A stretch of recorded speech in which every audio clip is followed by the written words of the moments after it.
Growing up, my life was all about me. I know I was growing up, I was doing things, and it was all like for building myself up. And I was really big into hockey. I was playing hockey, and I was like, I could go do this, I could go do that. I want to go do this, and like I really wanted just to go away and do things for me. And then, things didn't quite happen.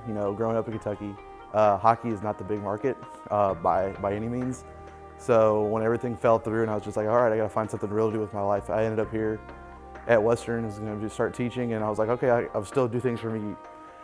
And I was here for 3 weeks, almost to the dot, and I was at a retreat, and one of my best friends in the world, Brent Phillips, came up to me, and we were talking, and he just really made me realize that I had this whole picture of like I was a good person. I went to church. I grew up going to church for a long time, and I had stopped at the time. And I was just such a good person. I was like, why do I need to, I'm good to go. I have like the whole idea of who God is and who Jesus is in my head. That should be good enough. But like when we were talking, he just showed me like why we need to be broken. And one of my favorite lines from one of my favorite songs is, how can a broken man fix his brokenness if he's not the answer? And I just realized it's kind of that point, I was just like, I'm broken, and there's only one thing that can fix it, and that's Jesus.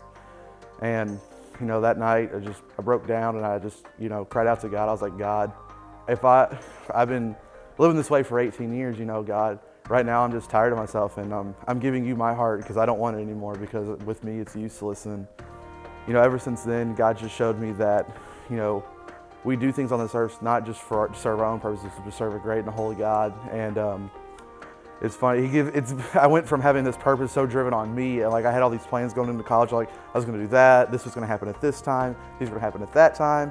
And like I just had a plan, and it's funny how that plan has not come to fruition at all. And I'm so blessed that it didn't happen that way, because I wouldn't be where I am right now if it wasn't for the fact that God pulled me away from that plan, and He's been with me forever.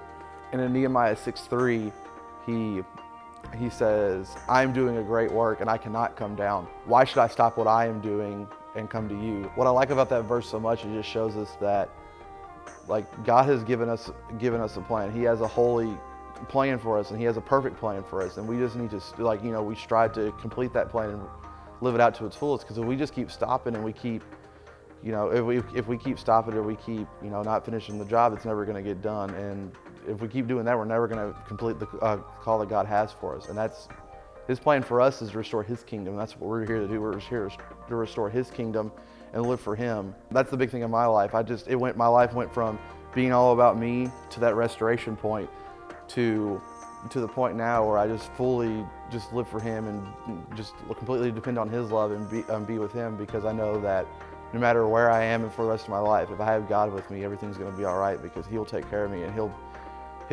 lead me in the direction that I need to be in, because His way is the perfect way, and my way is just nothing that compares to it.